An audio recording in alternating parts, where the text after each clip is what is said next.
Siap.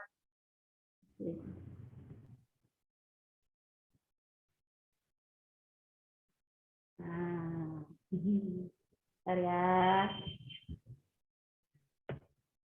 Halo ya Bunda semuanya, ketemu lagi nih sama Bunda Fitri di acara apa ya, The Class of Great Mom.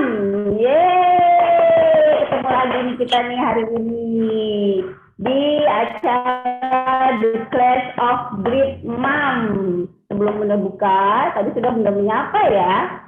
Tentunya acara ini yang ditunggu-tunggu loh Bunda. Nah, ini acara kelas khusus untuk orang-orang terpilih, untuk semua bunda-bunda yang hebat, untuk mama-mama yang hebat.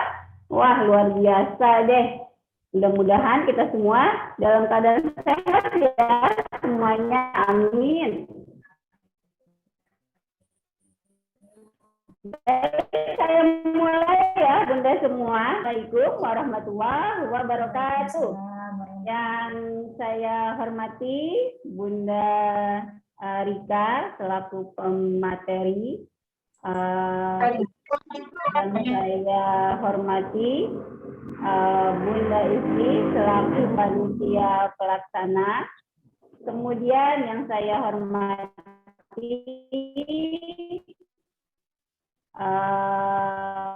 bunda-bunda atau guru-guru dari sekolah, dan banggakan ayah bunda semuanya yang sudah berkenan hadir di kegiatan virtual parenting kedua kita kali ini. Bismillah. Alhamdulillah ala kulli nikmah fiha wal hidayah. Wassalatu wassalam ala asrofil anbiya'i wal mursalin wa ala alihi wa sahbihi ajma'in. Pertama-tama tiada kata yang pantas kita ucapkan.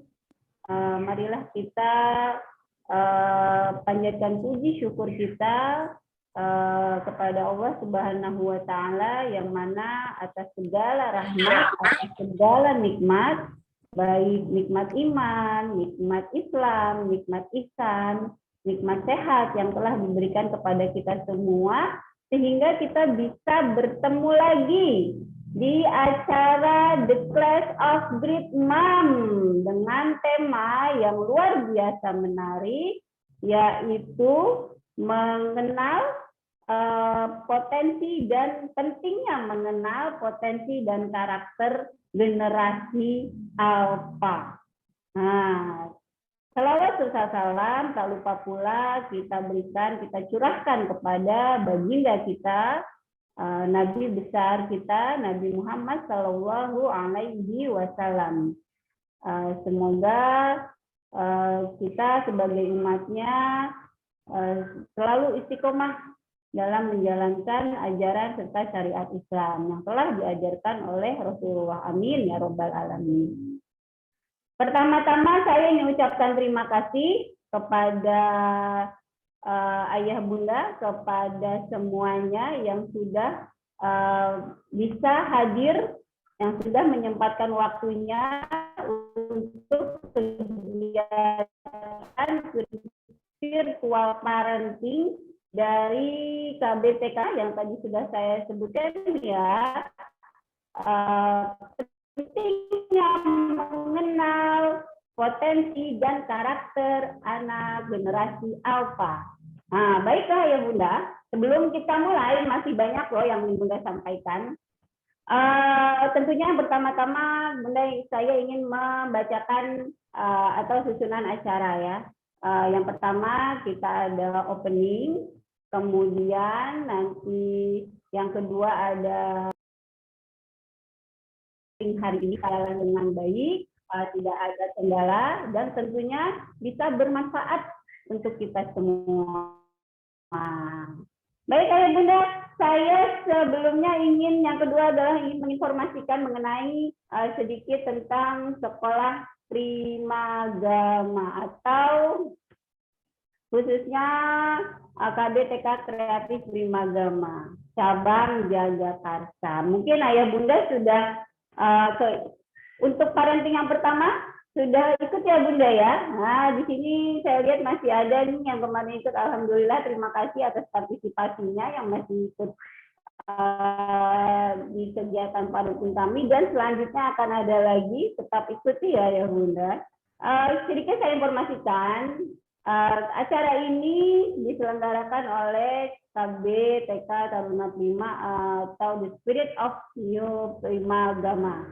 Dan kami adalah pelaksana yaitu KB TK Kreatif Prima Gama cabang Jagakarsa. KB TK Kreatif Prima Gama cabang Jagakarsa ini sudah berdiri dari tahun 2010 loh, ayo Bunda. Wah, sudah cukup lama ya. Nah, saat ini kita membuka program baru. Selain program reguler, kita ada kelas full day. Nah, bagi ayah bunda yang bingung ketika anaknya selesai sekolah mau kemana, nah kita ada kelas full day, sekolah full day yang mana tidak hanya sekedar sampai sore saja, tetapi ada materi atau pembelajaran yang tentunya diberikan sesuai dengan usianya, dengan perkembangannya. Nah, sedikit informasi lagi bahwa sekolah kami ini mempunyai kurikulum tersendiri ayah bunda. Nah, kurikulum kami ini dinamakan interdependent kurikulum yang dipadukan dari kurikulum dinas dan Depak. Jadi sebetulnya sekolah kami ini 80% itu Islami atau religiusitas.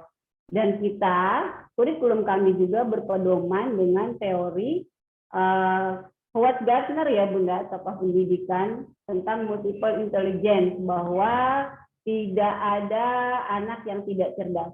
Semua anak itu cerdas, tinggal kita bagaimana melihat sisi kecerdasannya. Jadi cerdas itu tidak hanya berdasarkan secara akademis.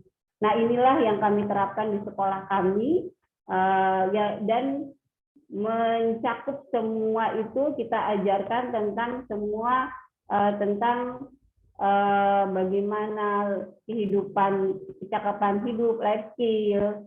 Selain juga kita mengajarkan literasi, numerasi, kemudian bersosialisasi, itu sudah masuk dalam kurikulum kami. Nah, tentunya masih banyak sekali ya Bunda ya keunggulan dari sekolah KBTK Kreatif Prima Gama. Dan saat ini yang tidak kalah pentingnya, sekolah kami ini banyak sekali promonya. Tolong Bunda bisa sebarluaskan sekolah kami untuk cabang Jagakarsa khususnya. Nah, untuk lebih tepatnya apa saja sih keunggulan dari sekolah kami dan apa saja sih yang kita dapatkan ketika ayah bunda ingin menitipkan amanah kepada kami, silahkan ayah bunda boleh bertanya sebanyak-banyaknya tentang kami. Oke, selanjutnya kita mau ngapain ya ayah bunda ya, sebelum nanti kita masuk. Saya mau kita refresh dulu kali ya.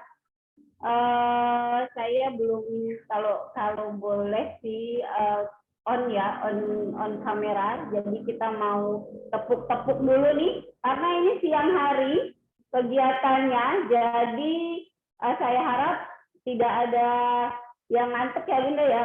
Enggak ya, kalau anak-anak itu biasanya kalau sudah siang jam-jamnya. Nah, tapi saya pikir semuanya tidak ada. Baik ayah bunda, kita mau semangat dulu nih. Kita mau tepuknya sederhana kok. Ini tepuknya sebetulnya biasa kita ajarkan di sekolah. Tetapi kita juga bisa terapkan di rumah. Kalau ayah bunda misalkan sedang menghadapi anak yang lagi nggak bisa diem, atau kakak adiknya lagi berantem gitu ya. Nah, itu bisa ajarkan tepuk sederhana saja. Kita ada yang namanya tepuk diam. Yuk, siapa yang mau ikutan? Ikutan ya bunda ya. Yo, saya dulu, nanti kita ulang bersama-sama. Sederhana sekali, simpel sekali. Nah, saya mulai ya. Tepuk diam. Be quiet. Be quiet. Nah, itu sederhana sekali kan? Sebetulnya sederhana, tapi kalau kita bisa menguasai suasana gitu ya, bisa suaranya, intonasinya lebih jelas. Nah, biasanya anak-anak itu suka apa sih gitu. Nah, itu memang tidak bisa sekali, harus 2 kali. Yuk kita sama-sama ya, gampang ya, kita coba ya. Yuk, takut diam, be quiet, be quiet. Nah, ini biar suasananya kondusif. Kalau di rumah yang punya adik kakak bertiga gitu ya, wah luar biasa lagi main. Nah, mau tidak mau kita sebagai orang tua kadang-kala harus memposisikan bagaimana masuk ke dalam dunia anak-anak. Nah, di rumah juga kita harus bisa menjadi guru ya untuk anak-anak kita ya Bunda semua. Itu tepuk yang pertama. Nanti Bunda ada lagi tepuk selanjutnya. Oke, nanti Bunda, nanti saya informasi ya untuk tepuk selanjutnya mengajarkan tentang kupu-kupu. Nah, proses terjadinya kupu-kupu tapi dengan gerakan. Biasanya anak-anak itu menarik kalau dengan gerakan. Mengajarkan tepuk ulat. Siapa yang sudah pernah dengar? Mungkin sudah pernah dengar, tapi kita bisa ulang ya. Oke, ayo Bunda. Ayah Bunda boleh menyimak atau sekiranya boleh mencatat gitu ya, sekiranya nanti bermanfaat. Oke, Bunda mulai ya. 1, 2, 3. Tepuk ulat. Ulatnya makan daun. Ulatnya kekenyangan. Ulatnya berpuasa. Ulatnya jadi kepompong. Kepompongnya terbuka. Jadilah kupu-kupu. Nah, itu sebetulnya kalau kita mau di kelas bisa, sebetulnya di rumah juga bisa. Kadang-kadang juga ketika kita dalam kondisi santai dengan anak-anak atau ketika anak-anak jam-jam malam gitu ya, sudah dengan berkumpul dengan keluarga. Nah, itu kita bisa mengkondisikan anak-anak kita mengajarkan hal yang menyenangkan, bermain tapi sambil belajar, itu bisa dimanapun dan kapanpun. Oke, Ayah Bunda nanti kita ulangi lagi ya untuk tepuk-tepuknya biar kita tetap semangat sebelum nanti acara pentingnya kita mulai. Nah, tadi kita sudah buka dan sudah sedikit informasi menanjak untuk kegiatan berikutnya. Inilah yang kita tunggu-tunggu. Tetapi sebelumnya saya mau informasi dulu mengenai profil untuk pembicara kita kali ini. Mungkin Bunda-Bunda sudah ada yang kenal ya, karena pada kemarin kegiatan virtual parenting perdana kita sudah saya informasikan siapakah beliau. Nah, ini sedikit saya mau informasi. Beliau disebut, yang saya kalau kami memanggilnya Bunda Rika, Bunda Rika Apriani, SPSI CHCHT. Nah, beliau ini adalah pegiat parenting, kemudian direktur sekolah Primagama, kemudian trainer tumbuh kembang anak sampai dengan sekarang, kemudian pengisi rubrik beberapa media cetak, dan kemudian juga sebagai narasumber di berbagai radio yang ada di Jogja. Nah, dan masih banyak lagi ya Bunda ya, itu saya sebutkan poin-poinnya. Nah, tentunya ini adalah hal yang jam terbang beliau sudah cukup tinggi ya untuk narasumber kita ini. Nah, banyak sekali yang akan kita ambil manfaatnya, ilmu yang akan beliau sampaikan. Nah, Ayah Bunda semua, tema kita kali ini adalah mengenai tentang pentingnya mengenal karakter dan potensi anak generasi alfa. Nah, apa sih anak generasi alfa itu? Nah, ini nih, saya juga penasaran nih. Terus gimana sih cara menanganinya? Waduh, saya juga penasaran banget ini nih dengan tema ini nih. Generasi alfa itu adalah generasi pertama yang lahir di era digital atau generasi yang sangat akrab dengan teknologi digital. Nah, biasanya generasi alfa itu lahir di setelah tahun 2010. Itu yang saya ketahui poinnya. Tetapi ini yang pentingnya. Terus bagaimana sih cara untuk mengenali dan menggali potensi anak generasi alfa ini? Karena memang tidak mudah ya Bunda ya. Apalagi buat kita atau saya ya yang lahir di tahun gitu ya, yang sebelum tahun 90-an gitu. Nah, ini luar biasa, beda sekali zamannya, dan kita harus mengasuh pola anak yang zamannya sudah berbeda. Ini tentunya akan banyak sekali hal-hal yang harus kita pelajari, akan banyak sekali hal-hal yang harus kita mengerti. Kadangkala apa yang kita pikirkan tidak sama dengan ekspektasi anak. Nah, ini yang memang luar biasa. Nah, saat ini yang kita ingin gali adalah tentang anak generasi alfa, dan saya harap ini bunda-bunda semua bisa menyimak, dan pastinya apalagi kita bisa mengaplikasikannya dalam kehidupan kita sehari-hari. Baik, itu saja sedikit atau banyak ya tadi ya, sedikit banyak yang saya sampaikan.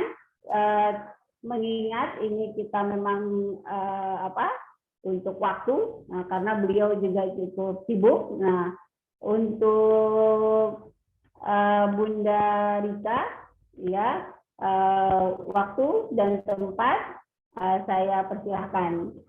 Selamat menyimak ya, Ayah Bunda. Baik, terima kasih Bunda Fitri. Sebelumnya, Assalamualaikum warahmatullahi wabarakatuh. Ayah Bunda. Waalaikumsalam warahmatullahi wabarakatuh. Ayah Bunda semua yang ada di rumah, di kantor, tentunya ini masih jam kerja ya. Jadi pastinya juga masih ada yang berada di kantor gitu ya. Mudah-mudahan tidak mengurangi dari makna kegiatan kita pada siang hari ini. Karena di era digital, dimanapun, kapanpun gitu ya, kita sebagai orang tua bisa mengakses semua informasi gitu ya. Jadi tidak ada yang tidak mungkin gitu ya di kondisi era digital seperti ini. Kembali lagi bertemu dengan saya, Ayah Bunda, yang kemarin di batch pertama ya, kita sudah banyak bicara tentang bagaimana bijak menjadi orang tua di masa pandemi gitu ya, karena memang kondisi saat ini kita juga masih dipusingkan gitu ya, terutama orang tua, dunia pendidikan gitu ya, dengan anak-anak yang masih serba belum pasti gitu ya Bunda ya. 1 minggu online, 1 minggu kemudian offline, tiba-tiba berubah lagi online gitu ya, bahkan beberapa PAUD, TK masih banyak juga yang menyelenggarakan kegiatan KBM online gitu ya. Jadi bisa dibayangkan situasi pandemi ini memang masih betul belum bisa menormalkan, khususnya memang di dunia pendidikan gitu ya Bunda ya. Baik, untuk batch kedua ini kita nanti banyak membahas tentang banyak membahas tentang bagaimana sih tentang pentingnya mengenal karakter dan potensi khususnya generasi alfa. Tadi Bunda Fitri juga sudah menyampaikan generasi alfa itu apa sih sebetulnya gitu ya. Nah, nanti misalnya Ayah Bunda sudah ada pertanyaan, tidak usah menunggu sesi tanya jawab, bisa langsung mengetik di room chat gitu ya, sehingga nanti Bunda Fitri bisa membacakan dan kita bisa langsung jawab gitu ya. Kita lebih enak dengan sharing dan tanya jawab ya Bunda ya, karena waktunya biar efektif, semua hal yang bisa kita diskusikan bisa betul-betul kita manfaatkan dengan baik. Saya akan share screen dulu tentang tema kita hari ini.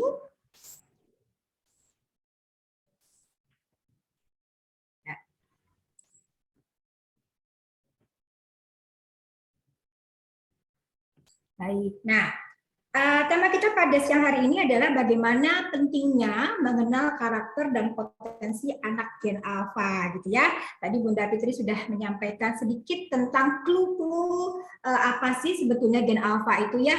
Mungkin kalau orang tua atau ayah bunda yang ada di virtual room ini ada yang termasuk generasi X gitu ya, generasi Y gitu ya. Ya, kalau saya mungkin generasinya generasi X ya, kelahiran tahun 1965 sampai 1980. Mungkin seperti Bunda Fitri ini generasi Y gitu ya Bunda ya. Iya. Ya, baik. Ya, ada juga mungkin putra-putri kita yang masuk generasi Z gitu ya, kelahiran tahun 1995 sampai 2010. Nah, generasi alfa ini ada lagi ternyata ya Bunda ya. Di atasnya generasi Z gitu ya. Kalau tadi generasi Z tahun 95 sampai dengan tahun 2010, ternyata generasi alfa ini adalah anak-anak yang lahir dari rentang tahun 2010 sampai nanti di 2025 nih Ayah Bunda ya.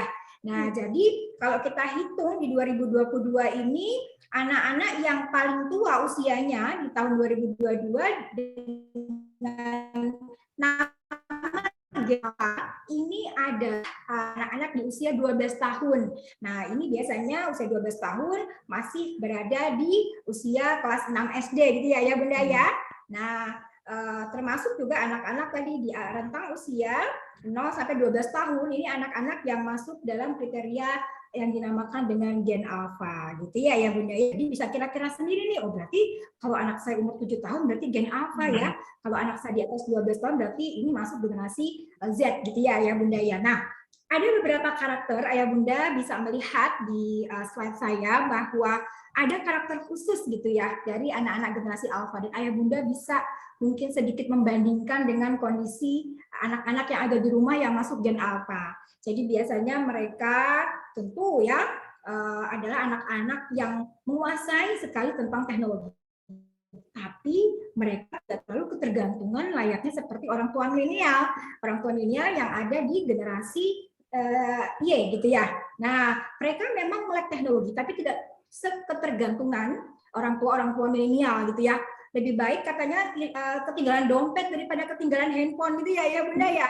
Karena katanya kalau ketinggalan handphone mati gaya gitu lah. Kalau dompet sekarang sudah bisa semuanya serba digital. Yang penting ada unbankingnya gitu ya, tinggal transfer atau menggunakan aplikasi cerdas sekarang ya. Tapi kalau ketinggalan dompet biasa aja ya, apalagi sekarang semua serba tidak tunai gitu ya, serba non tunai. Jadi tidak tergantungan seperti layaknya orang tua milenial. Anak sekarang memang terkoneksi dengan sosial media, tapi mereka masih bisa, untuk anak gen alpha ini masih bisa diatur gitu ya. Artinya diatur yang mana mereka juga terlibat dalam kesepakatan dalam penggunaan teknologi. Jadi mereka masih mampu untuk meninggalkan teknologi digital ini seperti layaknya anak-anak yang mungkin terlahir gitu ya sebelum teknologi digital ini ada gitu ya. Nah, anak-anak gen alpha juga mereka ini anak-anak yang membawa pembaharuan ya Bunda. Jadi mereka ini inovatif.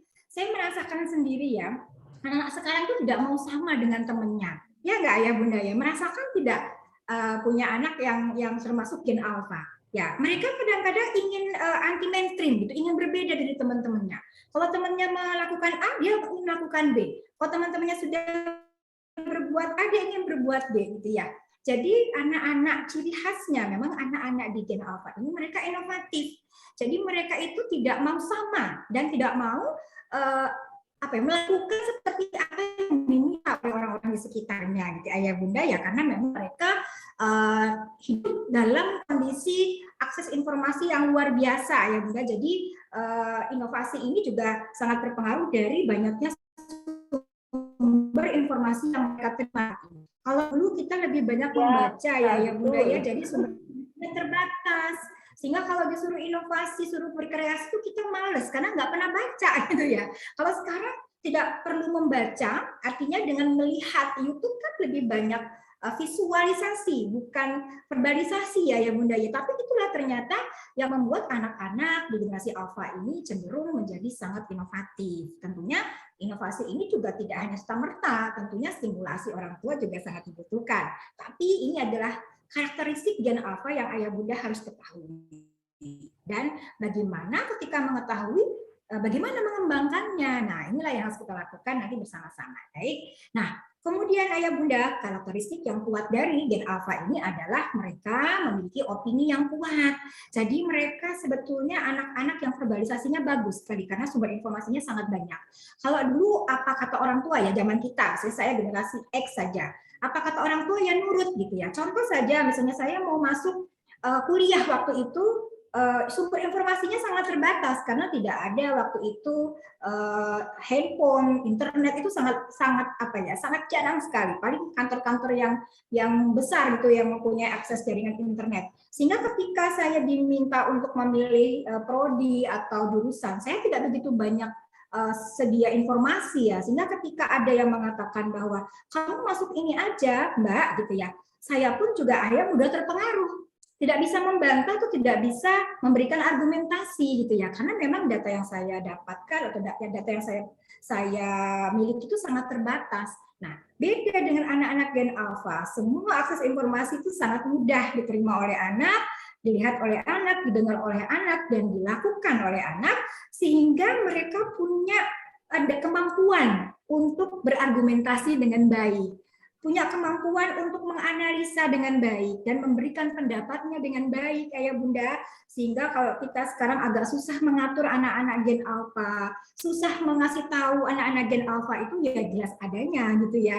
Karena tadi gen alpha punya karakteristik, punya opini, punya sebuah pemikiran yang memang susah kita akan bantah kalau kita tidak punya data yang lengkap untuk membantahnya gitu ya bunda ya. Sehingga kalau kita hanya bicara tentang dulu ayahmu, dulu kakekmu, percuma untuk anak-anak gen alpha kalau tidak ada bukti yang menyertai. Nah, karakteristik lainnya yang kuat dari anak-anak alpha ini, mereka sangat tidak suka dibatasi oleh aturan ayah bunda. Sehingga bukan berarti mereka anak-anak yang bebas, bukan. Tapi aturan yang dilakukan atau diberikan secara sepihak itu sangat tidak disukai oleh anak-anak. Karena tadi mereka punya segudang argumentasi, segudang alasan yang bisa menolak untuk apa yang kita berikan dari orang tua. Sehingga memang biasanya anak-anak gen alpha ini selalu terlibat atau dilibatkan dalam setiap aturan, dalam setiap kebijakan kita gitu ya, dalam setiap hal yang melibatkan semua orang yang ada di dalam rumah, dalam kelas gitu ya. Kalau dulu misalnya anak-anak dulu ditunjuk oleh gurunya misalnya jadi ketua kelas, mereka menurut gitu ya. Kalau sekarang ketika mereka tidak mau gitu ya. Kalau ditanya alasannya apa ya, aku nggak suka jadi ketua kelas. Itu yang dikatakan oleh anak-anak gen alpha.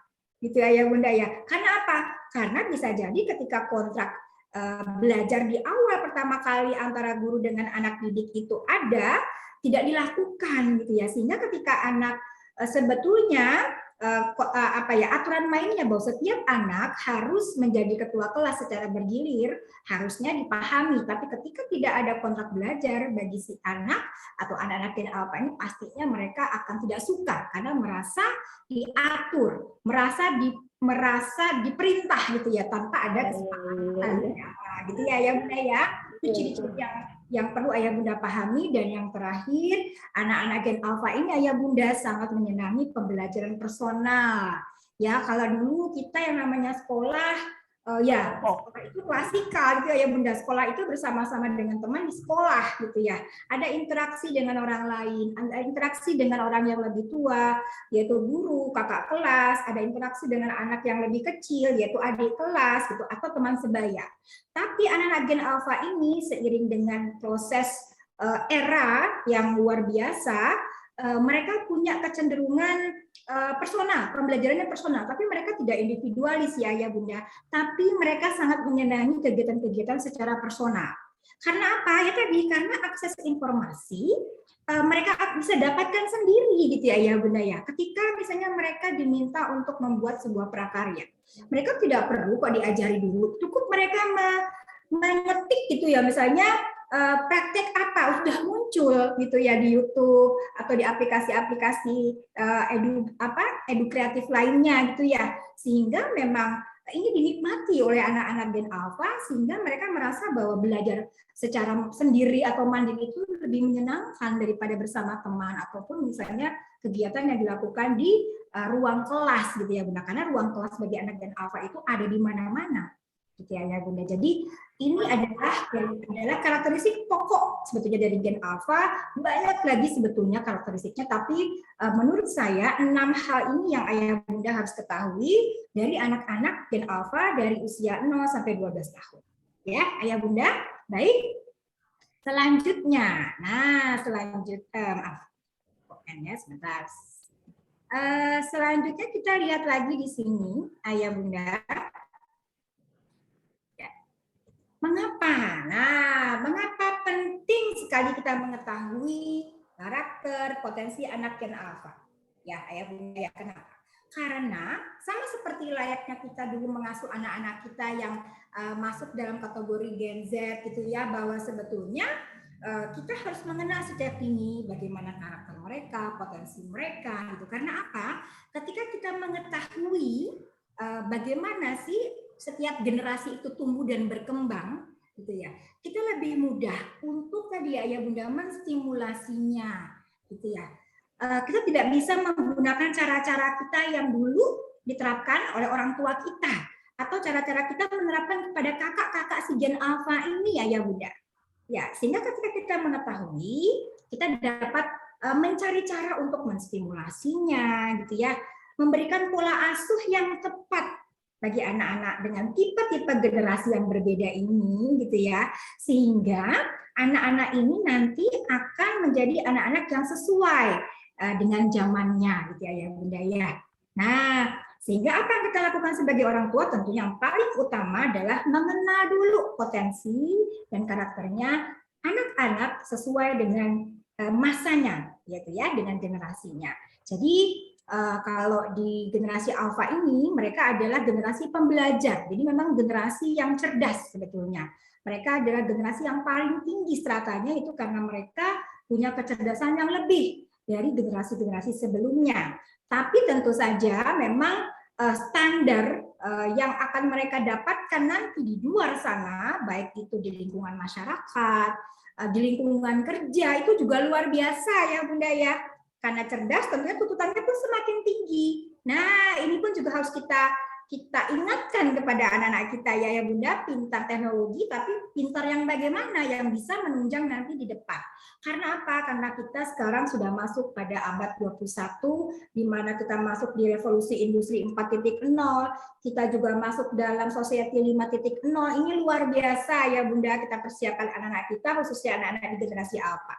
Baik, nah Ayah Bunda, ketika kita ingin mengenal, mengembangkan potensi Gen Alpha, dari mana sih caranya gitu ya? Banyak cara yang bisa kita lakukan Ayah Bunda. Yang pertama, kita bisa melakukan dengan cara observasi. Nah, memang cara observasi ini luar biasa Ayah Bunda, karena memang kita lakukan secara mandiri di rumah. Kita bisa melihat bagaimana gaya belajar mereka yang mereka sukai. Kita bisa melihat bagaimana cara mereka mengambil keputusan, gitu ya. Bagaimana cara mereka berkomunikasi dengan kita orang tua, dengan teman-temannya. Nah, inilah yang memang harus orang tua lakukan ketika memang kita ingin mengetahui apa sih potensi anak saya, apa sih karakter anak saya, gitu ya. Nah, kalau kita tidak melakukan observasi, dari mana kita tahu tentang tadi potensi dan karakter anak? Walaupun kita tahu bahwa oh di Gen Alpha ini seperti ini, tapi secara spesifik kita perlu sekali untuk mengobservasi secara kontinu. Jadi step-step gitu ya, dari usia sekian gitu ya. Nah, kita siap tidak ya Bunda ya? Nah, tentunya ini harus dilakukan oleh orang tua kalau kita ingin mengembangkan potensi dan karakter anak di usia Gen Alpha ini. Karena kita sudah tahu ya karakter-karakter mereka, tapi bagaimana mengembangkannya, tentunya kita harus lebih spesifik mengobservasi secara mandiri anak-anak kita. Karena anak pertama, kedua, ketiga sudah berbeda zamannya gitu ya Bunda ya, sehingga observasi ini wajib kita lakukan. Nah, kalau kita memang tidak mau repot, Ayah Bunda, tentunya kita bisa melakukan kerjasama misalnya dengan dengan pihak-pihak yang expert gitu ya Bunda, misalnya dengan asesmen tes psikologi atau dengan fingerprint test. Jadi ayah bunda bisa pilih. Nah, kira-kira waktunya yang sangat terbatas karena ayah bunda bekerja gitu ya, atau misalnya memang si anak juga sibuk, artinya sekarang usia SD kelas 1 sudah banyak kelas gitu ayah bunda, apalagi usia kelas 4, 5, 6 itu pasti waktu mereka di rumah pun juga sekarang juga walaupun di rumah juga mereka pastinya banyak mengikuti kegiatan-kegiatan di luar ya, baik secara online maupun secara offline. Nah, bisa tadi menggunakan orang-orang bekerja sama dengan orang-orang yang expert di dalamnya. Ya, tapi kalau ayah bunda merasa bahwa saya mampu, maka orang tua yang harus dilakukan adalah melakukan observasi secara mandiri. Nah, tentunya kerjasama tim nih ayah dan bunda nih, gitu ya, karena keberhasilan tentunya didukung oleh adanya konsistensi antara ayah dan bunda. Pastinya ayah bunda sudah tahu nih. Memang agak repotnya kalau konsistensi ini diganggu oleh support sistem yang lain gitu ya. Misalnya siapa? Misalnya eyang gitu ya, atau om, atau bibi, atau tante gitu ya. Tentunya ini juga bisa jadi konsistensi yang sudah kita berikan kepada anak, terapkan kepada anak juga jadi buyar gitu ya, karena tadi support system yang ada di dalam keluarga itu banyak. Nah, baik ayah bunda. Nah, kita bisa melihat di sini ada 4 bagaimana cara gitu ya mengenal karakter dan potensi anak-anak terutama di generasi alpha ini ayah bunda. Ayah bunda ini sangat penting karena tadi saya sampaikan bahwa anak kita sekarang sudah masuk di abad 21, mereka masuk ke revolusi industri 4.0, di mana di revolusi industri 4.0 ini sudah terjadi yang namanya perubahan.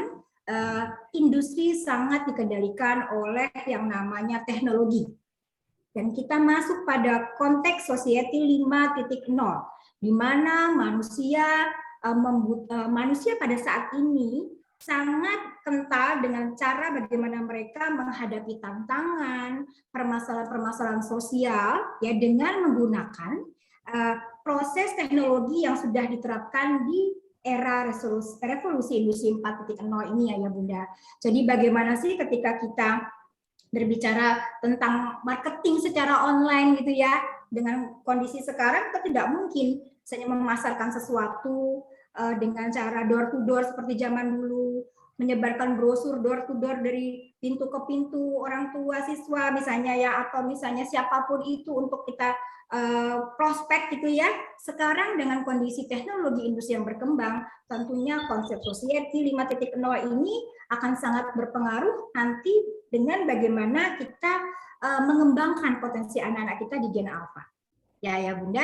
Nah, saya perlu tekankan lagi ya bunda bahwa di abad 21 ya, di abad 21 dengan era revolusi industri 4.0, society 5.0 yang dibutuhkan itu adalah kecakapan hidup ayah bunda. Ya, kecakapan hidup itu mencakup yang namanya 4C. Apa saja? Pertama adalah creativity. Nah, ini anak-anak Gen Alpha ini nanti ke depannya mereka akan bersaing dengan 4C. Mereka harus punya yang namanya creativity, punya yang namanya critical thinking, punya yang namanya keterampilan komunikasi, communication, dan yang keempat tentang collaboration. Jadi bagaimana mereka bekerja sama dengan orang lain. Jadi 4C ini yang sangat dibutuhkan oleh generasi-generasi nanti, terutama di 2025 ketika anak-anak ini di Gen Alpha sudah besar.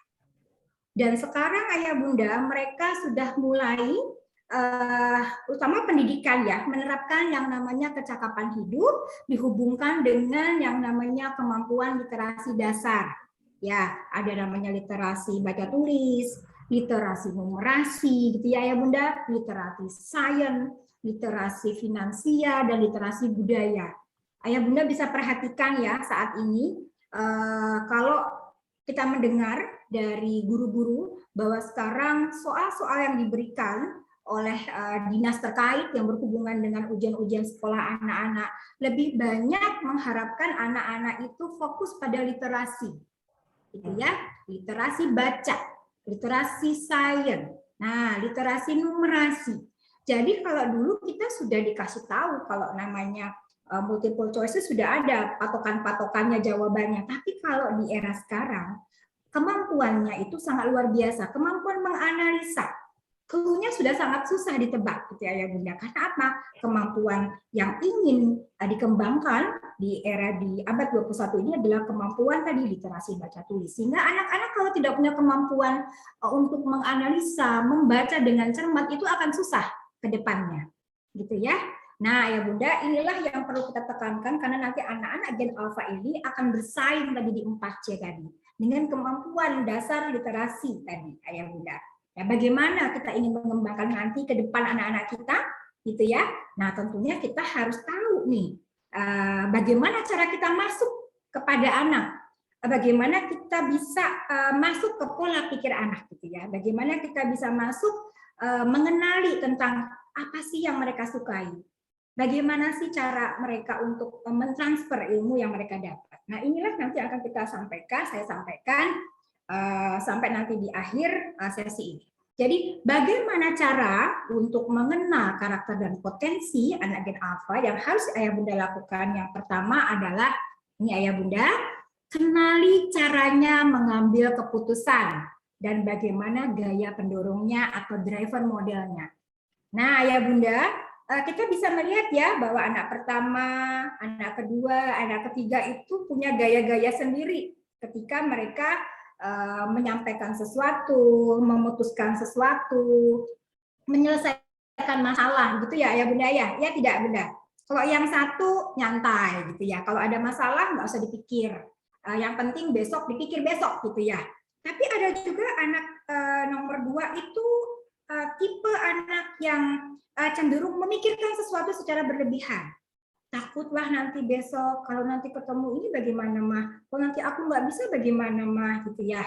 Nah, tapi ada lagi anak-anak yang mereka itu lebih melihat situasi. Jadi mereka lebih fleksibel. Dia rasa bahwa ini gampang, dia santai. Tapi ketika dia merasa sulit, dia masih mikir. Nah, ini adalah berhubungan dengan bagaimana cara mereka mengambil keputusan dan memberikan problem solving atas permasalahannya, ya Bunda. Dan inilah yang perlu kita lihat, perlu kita ketahui. Bagaimana tipe anak kita ketika mereka menyusun rencana-rencana harian mereka. Apakah ada anak yang tipenya mereka cenderung merencanakan sesuatu secara detail, gitu ya. Mah nanti aku minggu ini mau ini, gitu ya. Nanti minggu depan aku sudah ini mereka sudah tahu. Tapi ada juga anak yang kalau misalnya tidak di maintenance atau tidak diarahkan oleh orang tua, mereka tidak tahu apa-apa. Ada yang kalau buku atau menyiapkan buku harus disiapkan oleh orang tua, menyiapkan baju sekolahnya harus disiapkan oleh orang tua. Ada juga anak yang mereka sudah tahu nih tugas mereka langsung membuat rancangan-rancangan, menyelesaikannya secara mandiri. Ada juga yang seperti itu. Inilah yang dinamakan dengan gaya pendorong. Nah, ini harus kita ketahui Ayah Bunda, nanti kita akan bahas ya apa saja sih modelnya. Nah, yang kedua, tadi Bunda Fitri juga menyampaikan bahwa dalam kehidupan orang dewasa, anak-anak, yang namanya kecerdasan tentunya tidak hanya berhubungan dengan kecerdasan akademis atau kognitif semata ya Bunda, sehingga kalau di abad 21 orang pintar itu tidak perlu harus menjadi leader gitu ya. Karena yang dibutuhkan tadi saya sampaikan bahwa 4C yang dibutuhkan untuk prestasi nanti anak-anak ke depan, bahwa mereka harus punya kecerdasan interpersonal ya Bunda, karena mereka dituntut untuk memiliki kecakapan hidup berupa komunikasi, ya, berupa kolaborasi, gitu ya, mampu bekerja sama dengan orang lain. Nah, ini adalah potensi-potensi multiple intelligence yang Ayah Bunda harus ketahui. Memang susahnya ya Bunda, pendidikan kita terutama di Indonesia ini memang ujung-ujungnya ya pasti akademis lagi gitu ya Bunda ya. Ujung-ujungnya adalah nilai lagi gitu ya. Nah, tapi yakinlah bahwa kalau kita mengasahnya gitu ya, artinya karena pendidikan ini sesuatu yang memang sudah dipersiapkan oleh pemerintah atau instansi terkait, maka kita harus atau bisa mendorong potensi-potensi yang lain. Siapa yang mendorong? Ya itulah orang tua dan guru tentunya ya, Ayah Bunda. Nah, kemudian yang ketiga yang Ayah Bunda harus ketahui, bahwa untuk mengenal potensi dan karakter anak agar mereka bisa menjadi anak yang kompetitif ke depannya, maka ayah bunda harus tahu bagaimana kepekaan belajarnya. Kira-kira anak kita ini perlu review tidak sih, gitu ya, di rumah. Mereka ini tipe anak yang cepat bisa tapi cepat lupa, gitu ya. Benar tidak seperti itu? Atau anak-anak yang sedang-sedang saja. Artinya kalau dia minat terhadap kegiatan tersebut, dia lebih cenderung menyenangi dan mengulang lagi. Tapi kalau dia tidak suka, maka kita perlu upaya untuk membuat mereka mengulangi kembali. Nah, ini sangat penting ayah bunda ketahui. Bagaimana kepekaan belajarnya, gitu ya. Dan bagaimana gaya belajarnya nih ayah bunda, ini yang paling penting yang ayah bunda harus ketahui. Dan saya yakin ayah bunda sebetulnya sudah tahu dan sudah melaksanakan ya, tapi mungkin istilah-istilah dalam keilmuannya ini yang kadang-kadang kita tidak tahu. Nah, yang terakhir ayah bunda, yang perlu ayah bunda ketahui bagaimana karakteristik komunikasi kita antara kita orang tua dengan anak dan anak dengan orang tua. Ini empat hal yang ayah bunda harus ketahui tentang bagaimana sih kita mampu untuk mengenal potensi dan karakter anak kita melalui 4 item ini ayah bunda. Nah, sudah siap ya ayah bunda ya? Silakan dicatat poin-poinnya. Saya yakin ini nanti akan bermanfaat untuk ayah bunda mengeksplor gitu ya, mengamati, mengobservasi anak-anak kita yang ada di rumah. Tentunya anak-anak tidak hanya gen alpha saja sebetulnya, ini bisa berlaku untuk semua generasi termasuk kita gitu ya ayah bunda ya. Baik. Saya lihatkan lagi tentang poin 1 adalah mengenal cara mengambil keputusan anak dan apa gaya pendorong yang mendominasi. Nah, anak-anak generasi gen alpha kita tadi bisa melihat ya bahwa mereka anak-anak yang tidak mau dibatasi dengan aturan ayah bunda. Nah, balik lagi, sebetulnya apa sih tipenya? Nah, ini sangat berhubungan dengan bagaimana dominasi otak kanan dan otak kiri anak-anak kita.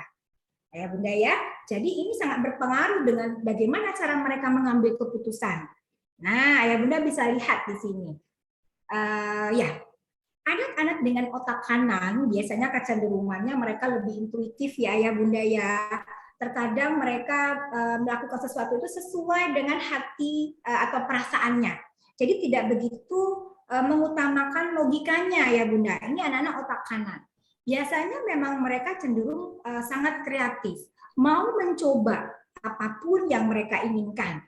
Tapi memang jeleknya kalau mereka sudah kepentok tidak suka atau misalnya ada sesuatu yang tidak sesuai dengan harapannya, dia akan tinggalkan. Nah, ini jeleknya anak otak kanan gitu ya. Contoh saja misalnya anak saya itu saya ikutkan les bahasa Inggris bunda, saya ikutkan les menari, les piano, les kumon gitu ya, tapi nggak ada yang fokus gitu ya. Akhirnya semuanya buyar dan saya off-kan karena buang-buang uang nih bunda. Nah, ini gimana ya bunda? Bisa jadi tipe anak bunda ini tipe otak kanan. Sehingga anak otak kanan ini sangat membutuhkan arahan atau intervensi kita sebagai orang tua. Apalagi anak-anak yang masih di bawah usia 15 tahun ayah bunda, apalagi anak-anak gen alpha. Ya, jadi anak-anak otak kanan memang kecenderungannya mengambil keputusan itu tadi by intuisinya, by perasaannya, bukan dengan logikanya. Dan mereka biasanya mudah terpengaruh dengan temannya nih ayah bunda. Contoh misalnya mah temanku ikut les nari mah misalnya ya, aku mau ikut aja deh mah. Nah ketika dia masuk ternyata kok les menari itu nggak enak ya mah, banyak hafalannya, banyak gerakannya, besok tampil di depan umum aku nggak suka. Nah akhirnya keluar karena apa? Yang dia pikirkan saat itu sahabatnya ikut les tari gitu, padahal dia tidak tahu keinginannya itu sesuai tidak sih, les tari itu sesuai tidak sih dengan minatnya. Nah itulah tadi anak-anak otak kanan ayah bunda. Tapi bedanya memang mereka kreatif karena semua dicoba. Itu ayah bunda, semua ingin dicoba, semua dilakukan dengan inisiatif dia sendiri, walaupun juga sangat dipengaruhi oleh orang lain. Ini anak-anak otak kanan dan treatmentnya adalah ketika anak-anak kita terlihat adalah anak-anak yang dominan kanannya, maka ayah bunda harus banyak mengintervensi atau mengarahkan. Nah, tapi kembali lagi dengan anak gen alpha, jangan mengintervensi secara sepihak. Jadi ayah bunda ya tentunya harus dengan kesepakatan. Misal kamu yang diharapkan apa? Misalnya kamu ingin apa? Gitu ya. Kemudian kalau kamu ingin ini, maka gitu yang harus kamu ambil, misalnya contoh les saja misalnya ya. Kamu punya waktu hanya sekian, hanya hari ini, hari ini, hari ini. Maka yang kamu ikuti harusnya ini. Nah, begitu Ayah Bunda ya. Jadi libatkan anak Gen Alpha ini dalam dalam membuat sebuah kebijakan atau keputusan. Ya, karena tadi mereka memang anak yang tidak mau dibatasi aturan. Mereka opininya kuat ya Ayah Bunda ya, sehingga ini sangat penting. Nah, kalau anak yang otak kiri, kecenderungannya tadi kebalikan. Kalau tadi kanan pakai intuisinya, anak kiri itu lebih logik. Ya, jadi mereka untuk memutuskan sesuatu tidak gampang. Mereka perlu menganalisanya, bahkan mungkin perlu contoh-contoh atau fakta atau bukti gitu Ayah Bunda. Sehingga kalau kita menyampaikan sesuatu itu hanya dengan verbalisasi, hanya omongan atau contoh-contoh fakta-fakta yang tidak dilihat oleh anak sesuatu yang nyata, maka percuma. Yang ada adalah seringnya adu argumentasi gitu ya, sering konflik gitu ya dengan anak-anak otak kiri. Sehingga ya Bunda, ketika kita ingin mengubah mindsetnya, mengubah perilakunya, khususnya anak otak kiri ini, Ayah Bunda harus punya pegangan, harus punya contoh. Contoh misalnya, nak, kalau kamu makan permen nanti giginya sakit loh, gitu ya. Tapi anak yang otak kiri selalu bilang, aku tuh makan permen terus loh mas, tiap hari, kadang beli, kadang dikasih teman. Tapi nggak pernah sakit gigi tuh, gitu ya. Karena apa? Karena dia merasakan sendiri. Dan faktanya apa yang disampaikan oleh si mama tadi salah, gitu ya. Nah, bagaimana caranya supaya si anak ini bisa menganalisa, bisa menerima informasi yang orang tua berikan? Nah, tentunya sangat penting adalah menyertainya dengan fakta atau menceritakannya dengan sesuatu yang sesuai dengan usianya. Misal kita bisa carikan cerita-cerita, misalnya buku cerita tentang pentingnya menggosok gigi gitu ya. Kemudian contoh-contoh artikel-artikel yang bisa memperlihatkan bahwa kalau kita tidak sikat gigi ketika misalnya makan sesuatu yang manis, tentunya nanti akan ada efeknya. Nah, ini biasanya akan ditelaah oleh anak kiri, otak kiri, tapi anak kiri ini pun juga tidak serta-merta mengikuti kita ya Bunda, karena mereka memang membutuhkan waktu untuk menganalisa dan mengatakan, oh iya mama benar, oh iya ayah benar gitu ya. Jadi jangan dipaksa hari ini harus. Itulah anak-anak otak kiri terutama gen alpha tadi ya Bunda ya. Baik, lanjut. Nah, kita juga melihat bahwa ada poin kedua, bahwa tadi gaya pendorongnya apa ya Bunda. Balik lagi bahwa anak gen alpha ini adalah generasi pembelajar, generasi yang sangat cerdas ya.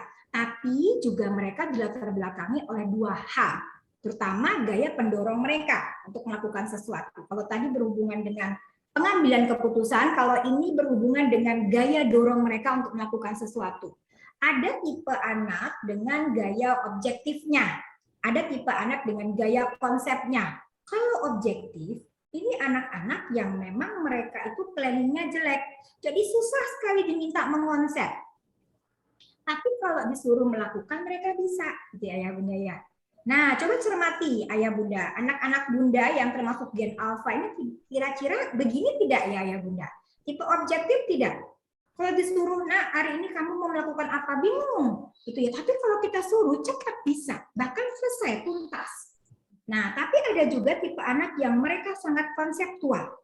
Mereka itu sangat bisa merencanakan A, B, C, D, tapi terkadang yang terselesaikan tidak semua, bahkan ada yang tidak bisa diselesaikan satu sama sekali. Nah, itulah yang dinamakan dengan konsep driven model, Ayah Bunda.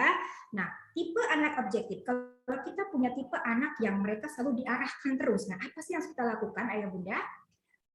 Ya, biasanya anak objektif ini anak-anak yang visioner ya, Ayah Bunda. Mereka sudah tahu nanti besok mau jadi apa.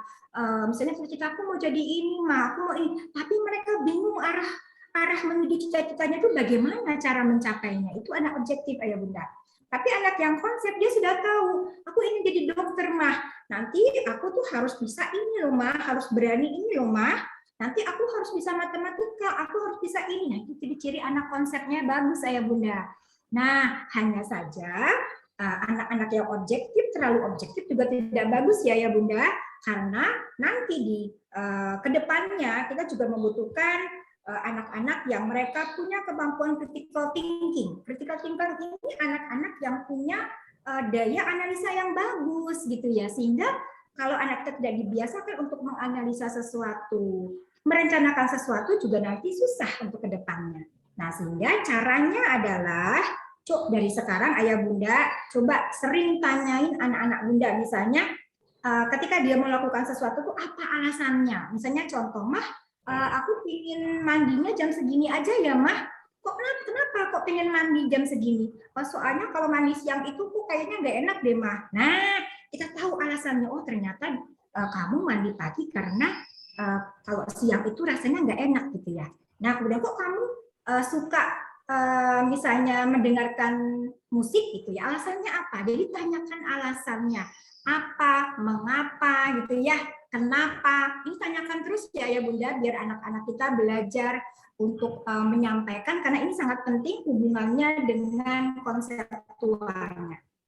Nah, anak konseptual pun juga tidak begitu bagus kalau terlalu berlebihan ayah bunda, karena kalau anak yang tidak bisa merealisasikan sesuatu, mereka hanya berfokus pada prosesnya saja, itu bukan pada hasilnya. Ini juga kurang bagus, sehingga yang ayah bunda harus lakukan untuk anak konseptual ini adalah mengajak mereka untuk membuat sesuatu itu secara sederhana saja, tidak banyak planning gitu ya, tapi direalisasikan. Contoh misalnya, Ma aku hari ini mau apa ya? Misalnya mau membersihkan kamar gitu ya. Tapi nggak dibersihkan gitu ya. Selalu hanya rencana gitu ya bunda. Nah, kalau kita tahu maka, nak, yuk sekarang kita bersihkan kamar. Nah, jadi memang anak konseptual ini harus betul-betul diajarkan tentang eksekusinya, gitu ya. Nah, kalau objektif tadi ayah bunda diajarkan tentang bagaimana dia merencanakan, dan yang paling utama tadi bunda selain mengajak mereka untuk tadi bertanya, kita menanyakan sesuatu kepada mereka, kita minta mereka juga belajar untuk membuat rencana-rencana lewat tulisan. Jadi kalau anak-anak bunda sudah bisa menulis, yuk dibuat rencana-rencana hariannya. Misalnya, ini apalagi nih ya, mau masuk bulan Ramadan, anak-anak itu apa? Misalnya bangun sahur jam sekian, gitu ya. Kemudian ngaji, misalnya paling tidak, contoh ikro berapa? Target-target ini yang bisa kita list-list ini yang bisa kita ajarkan kepada anak kita, terutama anak-anak yang objektif. Itu ya bunda ya, insya Allah paham ya. Nah, yang kedua adalah MI. Nah, tadi ya Bunda Fitri sudah menyampaikan tentang bagaimana di sekolah Trimagama MI ini kita terapkan gitu ya dalam kurikulum kita. Karena apa? MI ini sangat berhubungan dengan tadi dominasi otak bunda. Jadi kalau kita lihat otak kiri itu sangat cenderung pada kecerdasan logika, matematika, bahasa, naturalis gitu ya bunda. Otak kanan itu lebih cenderung pada kecerdasan visual spasial, musik, kinestetik jasmani, dan kecerdasan sosial. Ini yang dinamakan dengan kecerdasan sosial ayah bunda, intrapersonal dan interpersonal. Nah ayah bunda, tentu ayah bunda sudah pernah ya mungkin membaca literasi atau contoh-contoh tentang bagaimana sih logik matematik, bagaimana sih bahasa, bagaimana sih naturalis. Saya rasa ayah bunda sudah paham ya tentang kecerdasan majemuk ini ya bunda ya. Saya tidak perlu menjelaskan ya. Ya, saya sudah paham. Yang satu poin yang paling saya garis bawahi di sini adalah kecerdasan sosial ayah bunda, bahwa ini jangan dianggap sesuatu yang biasa-biasa saja. Justru tadi untuk anak-anak Gen Alpha ini sangat dibutuhkan yang termasuk dari tadi 4C tadi ya bunda ya, kemampuan collaboration ya, karena inilah nanti yang akan berperan ke depannya, karena anak-anak Gen Alpha dituntut untuk mampu bekerja sama ya, sehingga kalau anak kita termasuk yang intrapersonal sebaiknya juga dilatih agar mereka mampu berhubungan dengan orang luar gitu ya. Jadi memang tadi saya sampaikan bahwa anak-anak sekarang lebih personal dalam belajar, tapi tolong juga untuk dibantu mereka agar mampu berafiliasi, gitu, berinteraksi dengan orang luar. Ya benar, karena ini nanti keterampilan yang sangat dibutuhkan ke depan, khususnya nanti di era anak-anak Gen Alpha ini. Ya, jadi intrapersonal itu adalah kemampuan memahami emosi diri ya Bunda ya. Jadi biasanya anak intrapersonal ini anak-anak yang tahu kapan dia sedang marah, tahu kapan dia sedang sedih, tahu kalau mama lagi nggak suka, tahu kalau bu gurunya sedang marah gitu ya, karena mereka punya kepekaan emosi yang bagus. Tapi memang mereka biasanya menyenangi kelompok kecil, lebih senang orang yang main ke rumah daripada dia yang keluar rumah. Kalau interpersonal kebalikannya, mereka lebih dominan. Mereka ingin selalu dominan sehingga biasanya mereka sangat suka sekali menjadi leader. Gitu ya, mereka suka mengatur orang lain, suka bertemu dengan orang banyak, dan senang sekali dengan heterogenitas. Sementara interpersonal ini suka sesuatu yang sekarakter dengan dia. Makanya kalau ada anak yang senang sekolah karena ada temannya yang sekarakter, ya itulah anak intrapersonal gitu ya. Tapi kalau ada anak yang tidak punya teman khusus, temannya banyak, ya inilah anak interpersonal. Itu ya Bunda. Baik, lanjut yang ketiga. Nah, inilah yang penting sekali digali lagi untuk anak-anak Gen Alpha adalah bagaimana kita mengetahui tentang kepekaan belajarnya nih Ayah Bunda. Kepekaan belajar itu juga ada kategorinya, tapi ini tidak berhubungan dengan kecerdasannya. Artinya tidak ada kata bahwa ini ini bodoh, ini biasa-biasa aja, ini pintar, tidak. Ini lebih pada kategori tinggi, sedang, dan rendah saja. Kita bisa melihat ya Bunda bagaimana keseharian anak kita. Misalnya, ada anak kalau dikasih tahu sekali oleh kita, dia paham. Dia langsung mengatakan bahwa, oh ya Ma, aku udah paham. Atau ketika guru menerangkan sekali, dia sudah mampu. Itu ciri anak-anak yang mereka kepekaan belajarnya tinggi. Ya Bunda, dia responsif gitu ya. Hanya saja memang biasanya tadi, dia good starter, tapi bad finisher ya Bunda. Jadi cepat nangkap, tapi kalau diminta untuk melakukan, mereka sudah lupa. Karena apa tadi ya? Karena mereka itu memang cenderung tidak teliti. Mereka itu cenderung tidak mampu untuk menganalisa. Karena mereka kecenderungannya memang cepat cepat melakukan sesuatu. Jadi tanpa dipikir dulu, gitu ya Bunda. Makanya biasanya mereka itu mudah kecewa ketika hasilnya tidak sesuai dengan apa yang diharapkan. Biasanya mereka cenderung mudah down, mudah stres gitu ya Bunda. Inilah yang agak membahayakan bagi anak-anak dengan kepekaan belajar yang tinggi. Nah, kalau anak-anak yang sedang, sebetulnya ini adalah anak-anak yang ideal. Artinya, contoh misalnya dia sangat menyenangi kegiatan, misalnya menulis gitu ya Bunda, tapi tidak begitu menyenangi kegiatan berhitung gitu ya.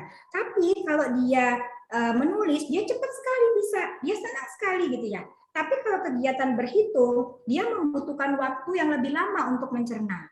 Nah, tapi dia tahu, misalnya contoh, Ma, aku kalau berhitung diajari ya Ma di rumah, soalnya aku nggak bisa. Nah, karena apa? Mereka tahu. Dan biasanya bagi orang tua dengan anak kepekaan belajar sedang ini, Ayah Bunda, yang Ayah Bunda harus lakukan adalah fokus pada yang dia kurang, gitu ya. Fokus pada yang dia kurang paham. Jadi kalau sudah tahu warna, Ayah Bunda jangan terus tanya warna-warna terus, gitu ya Bunda. Ditanya lagi yang lain. Kadang-kadang kan orang tua sok ngetes ya Bunda ya, sudah tahu berhitung 1 sampai 10 itu terus yang ditanya. Jadi akhirnya anak-anak nggak tahu, nggak mau kan gitu ya Bunda ya. Nah, padahal mereka sudah tahu gitu ya, karena tadi anak-anak sedang cenderung fokus pada apa yang mereka tidak mampu, apa yang mereka kurang paham. Nah, caranya tadi orang tua juga fokuskan pada yang mereka, misalnya dia sudah bisa membaca, ya nggak usah dileskan membaca ya Bunda. Lesnya apa? Lesnya misalnya apa?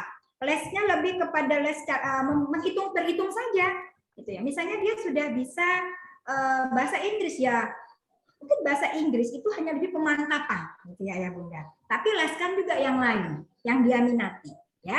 Nah, kemudian ada anak-anak yang rendah. Nah, inilah yang kadang-kadang dikatakan bahwa kok anak saya kurang ini ya Bunda ya, lelet gitu ya, agak lama.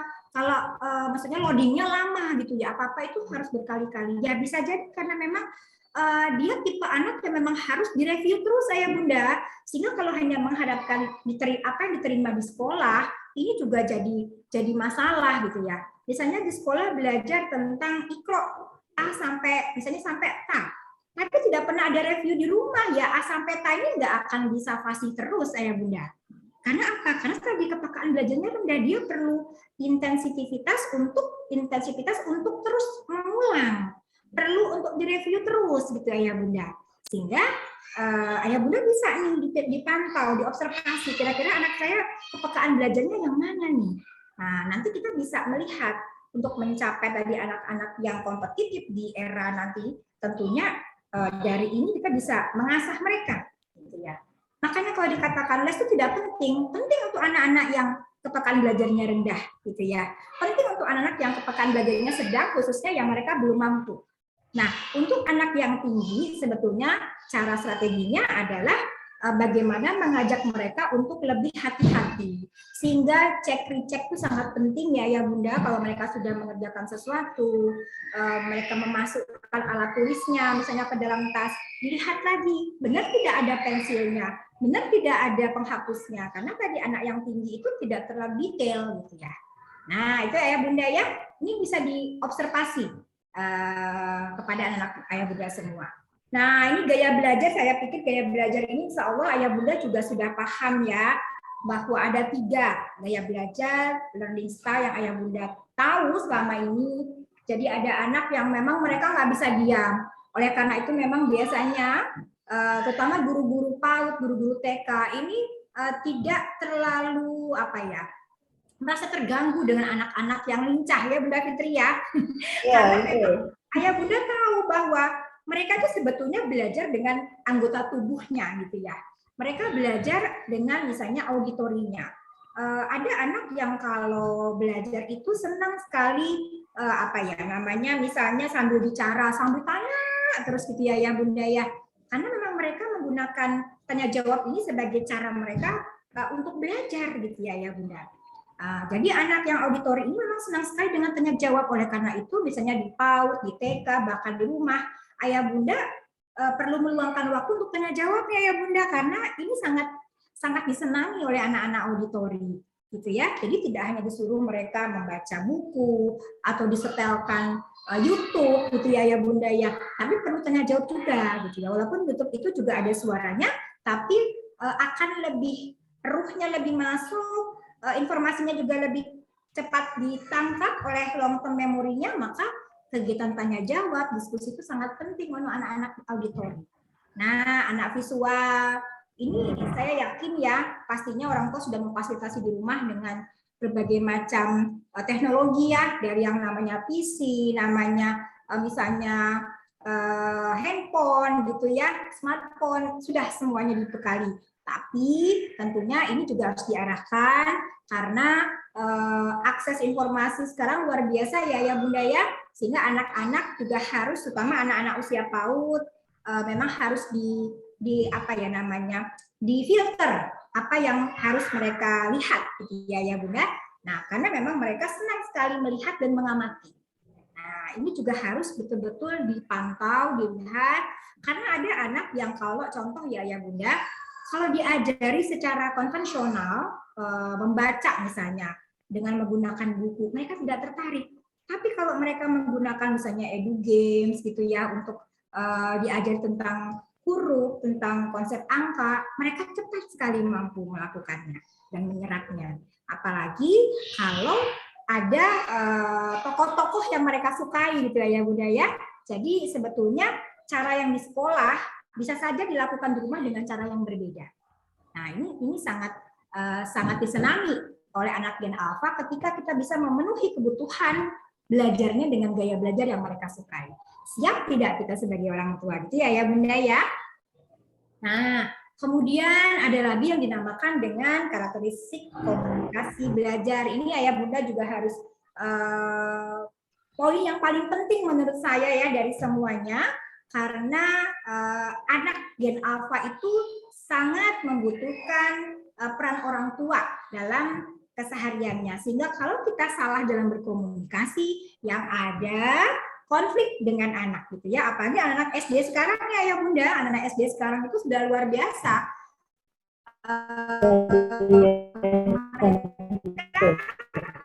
sudah sangat tadi opini-opini mereka itu sangat biasa, bahkan terkadang tidak bisa kita bayangkan anak umur 6 tahun, anak umur 10 tahun ngomong seperti itu gitu Ayah Bunda, karena tadi akses informasinya luar biasa.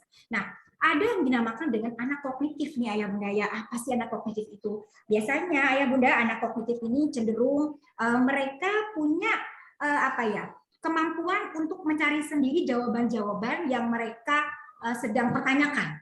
Jadi mereka sebetulnya anak-anak yang mandiri dalam mencari informasi, gitu ya. Tapi mereka memang anak-anak yang egonya tinggi Ayah Bunda. Biasanya mereka sangat termotivasi dengan prestasinya. Jadi kalau sudah bisa tuh nggak mau diajari. Ya nggak ada nggak Ayah Bunda? Ada. Seperti ini ada ya. Kalau udah bisa nggak mau diajarin gitu ya. Kalau diajari, apalagi kalau kita bilang, nah ini salah loh. Nah, misalnya contohnya apa nih Ayah Bunda? Contohnya misalnya kita kasih tahu nih kalau misalnya gajah itu warnanya apa ya Bunda? Misalnya abu-abu gitu ya. Tapi dia bilang gajah itu warnanya hitam misalnya. Nah, kita bilang bahwa nak salah, gajah itu warnanya, mereka bilang aku nggak mau belajar lagi, aku tuh udah tahu mah gajah itu warnanya tuh hitam gitu ya. Nah, yang terjadi si anak mogok, nggak mau diajari kita. Nah, anak kognitif tidak bisa ya Bunda seperti itu kalau ngajarinya. Nah, bisa saja caranya membiarkan mereka dengan opininya mereka, tapi besok mungkin sesekali Ayah Bunda boleh nih ajak, bisa jadi mungkin belum pernah diajak ke kebun binatang ya, belum pernah lihat gajah gitu ya, cuma lihat di TV. Di TV kan warnanya juga bisa tidak sesuai ya dengan aslinya. Kita ajak mereka ke kebun binatang, kita lihat, nah itu gajah, coba kira-kira warnanya apa? Abu-abu. Ya, tapi dia juga tidak mau mengakui bahwa oh kemarin aku salah bilangnya abu-abu, bilangnya hitam. Karena tadi anak kognitif itu terlalu egonya tinggi. Mereka gengsinya tinggi. Jadi Ayah Bunda, kalau Ayah Bunda menyalahkan mereka, kemudian tidak menunjukkan sesuatu yang betul, tapi tidak dengan cara menyalahkan, yang ada konflik yang terjadi. Ya Bunda, karena anak kognitif itu tadi mereka gengsinya tinggi, mengakui kesalahannya itu susah sekali. Sehingga caranya ya, kalau mereka tahu kesalahannya, tidak perlu harus mereka minta maaf atau mengakui kesalahannya, biarkan mereka berproses, tunjukkan yang benar dengan cara yang lain. Gitu ya Bunda ya, ini anak yang kognitif. Nah, saya yakin anak Gen Alpha ini banyak sekali yang mengarah kepada karakter komunikasi kognitif nih Ayah Bunda. Nah, anak kognitif ini pun juga perlu reward Ayah Bunda. Bagaimana rewardnya? Biasanya mereka menyenangi memang reward yang berwujud. Nah, tapi bukan berarti harus diberi reward terus ya Bunda. Reward itu bisa bermacam-macam. Makanya kalau di sekolah seperti Bunda Fitri dan teman-teman, anak kognitif itu sangat senang dikasih bintang, gitu ya Bunda ya. Dikasih sampel. Ini anak kognitif Bunda. Karena bagi mereka prestasinya itu harus harus dilihat oleh orang lain. Prestasinya itu harus membanggakan dia, gitu ya. Sehingga harus ada bukti bahwa dia punya prestasi, gitu ya Bunda. Misalnya di rumah kalau dia misalnya bagus mengikuti apa yang orang tua inginkan, boleh misalnya dikasih kue kesukaan, dikasih majalah kesukaan, atau diberikan sesuatu yang dia suka, gitu ya Bunda, untuk reward kepada anak-anak kognitif. Nah, kemudian anak afektif. Saya sampai jam berapa ya Bunda Fitri? Sampai jam 5 atau 10 menit lagi Bunda ini. 5 menit lah. Oh ya, baik. Saya cepatkan ya. Kemudian anak afektifnya ya Bunda. Anak afektif ini anak-anak yang mereka itu memang sangat sensitif Ayah Bunda. Jadi kalau ada anak yang kalau kita marahi terus tiba-tiba keluar air mata, ketika dimarahi atau dibandingkan mereka cenderung malah bukan termotivasi, malah down. Itu anak-anak yang mereka punya kecenderungan komunikasinya itu secara afektif. Ya, sehingga anak afektif ini Ayah Bunda, kalau ada anak kita yang kalau kita bandingkan dia kecewa, malah mungkin rasa sakit hati, maka ya Bunda tolong tidak membandingkan anak, apalagi anak Gen Alpha ya, misalnya dengan anak-anak yang lain, gitu ya, karena mereka sangat sensitif. Tapi mereka itu sangat senang teknologi loh ya Bunda. Mereka belajar tidak suka dengan buku, lebih senang belajar dengan misalnya internet, dengan misalnya majalah, gitu, artikel-artikel, entah itu surat kabar tapi secara online, gitu ya. Mereka sangat suka sekali mencari pengetahuan secara digital. Nah, tapi mereka juga butuh role model ayah bunda. Sehingga anak afektif ini ayah bunda, tolong dicarikan role model atau figur-figur yang mereka sukai. Karena ini akan menjadi semangat, penyemangat buat mereka ya bunda. Kalau anak saya itu karena dia pengen jadi TNI AD, dia sangat suka Panglima TNI AD gitu ya bunda. Itu role model buat dia dan itu membuat dia semangat gitu ya. Nah, tolong ayah bunda bisa cari gitu ya, bisa arahkan anak kita. Role model apa sih yang mereka inginkan, apa yang mereka sukai, karena ini penting untuk nanti ke depan biar mereka bisa apa ya, paling tidak itu mereka mencontoh gitu ya, bukan mencontoh pada apa nanti profesi, tapi pada cara-cara atau proses-proses yang dilalui oleh si role model tadi. Oh, untuk mencapai ini kamu harus A, B, C, D. Nah, itulah yang harus kita sampaikan kepada anak, dan anak afektif ini akan sangat mencerna itu ketika role modelnya lah yang kita sering bicarakan gitu ya bunda. Nah, dan jangan lupa ya bunda, anak afektif ini juga harus kita berikan reward, tapi beda dengan anak kognitif. Kalau anak afektif ini rewardnya bukan berwujud benda atau yang dia sukai, tapi wujudnya adalah sesuatu yang secara verbal atau sentuhan. Misalnya kita peluk, kemudian kita belai gitu ya bunda ya, kemudian kita puji, misalnya Masya Allah anak soleha, Masya Allah anak soleh gitu ya bunda. Ini sangat berharga karena penghargaan atas dirinya itu sangat tinggi karena afektif ya bunda. Nah, kemudian ada lagi yang namanya anak reflektif. Ini anak reflektif ini memang tipe anak yang dia itu tipe anak yang lebih cenderung lamban. Lamban bukan berarti dia bodoh atau tidak mampu, tapi memang cara dia itu step by step ayah bunda. Dia belajar itu tidak bisa serang tangan, belajar itu satu. Ya, jadi kalau memberitahu anak reflektif ini jangan banyak-banyak ayah bunda marah, tapi targetnya banyak sekali gitu ya. Satu saja dulu, misalnya anak harus atau misalnya targetnya kita marah ketika dia tidak mau sikat gigi, sudah itu saja ya bunda, tidak perlu disangkut pautkan dengan bangunnya lambat gitu ya bunda, kemudian tidak mau memakai kaos kaki, cukup fokusnya pada bagaimana dia tidak mau menggosok gigi saja. Nah, kemudian yang paling penting terapkan carrot and stick method. Jadi anak yang reflektif ini terapkan reward dan punishment. Jadi reward-nya apa, punishment-nya apa. Ini penting ya bunda untuk anak reflektif ya, karena anak-anak reflektif ini harus tahu konsekuensi negatif ketika mereka melakukan kesepakatan atas kontrak belajar bareng-bareng atau kesepakatan bersama. Nah ya bunda. Kemudian ada lagi yang dinamakan kritikalnya ya bunda. Ini apa lagi sih karakteristik komunikasinya? Kritikal ini anak-anak yang memang kritis gitu ya.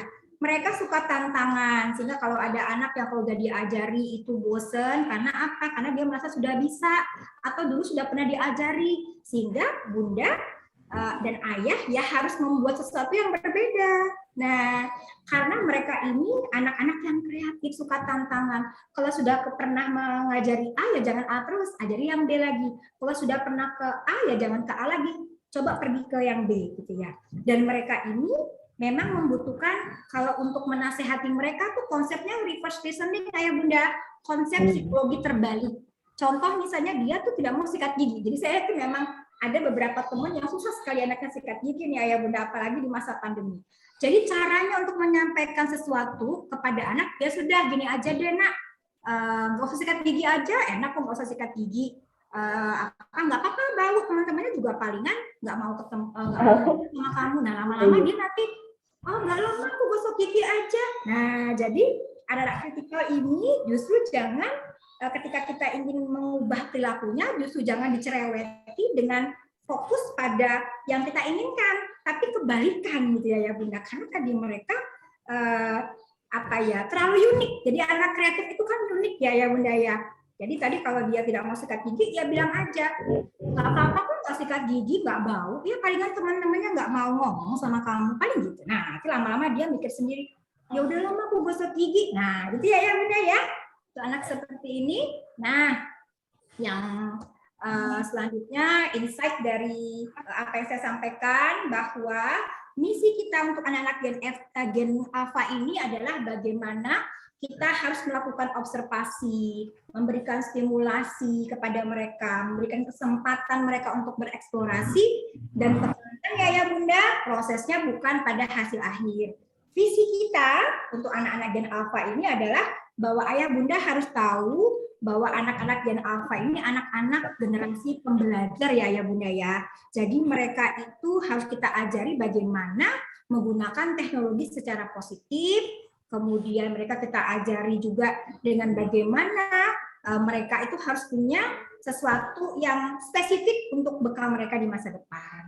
Nah, tadi ada beberapa cara yang bisa ayah bunda lakukan agar nanti mulus nih caranya untuk bisa mengenali potensi, kemudian mengembangkan potensi mereka dari bagaimana berkomunikasi, bagaimana tahu cara mereka mengambil keputusan, gaya pendorong mereka itu seperti apa, kemudian bagaimana kecerdasan yang menonjol kita arahkan, kemudian bagaimana juga gaya belajar mereka. Kalau mereka punya kepekaan belajar yang sedang tinggi rendah, kita harus seperti apa. Nah, itu sangat penting ya Bunda. Harapannya nanti generasi karakter pembelajaran, yaitu Gen Alpha ini nantinya bisa melesat gitu ya, jauh menjadi orang-orang yang kompetitif, yang dibutuhkan, yang memiliki 4C tadi. Gitu ya Bunda yang bisa saya sampaikan. Silakan kalau ada pertanyaan, sharing gitu ya, bisa tanyakan di room chat atau langsung dinyalakan aja ya tombol mikrofonnya. Terima kasih. Mohon maaf apabila ada kekurangan dari saya. Saya akhiri. Wabillahi taufiq wal hidayah. Assalamualaikum warahmatullahi wabarakatuh. Waalaikumsalam warahmatullahi wabarakatuh.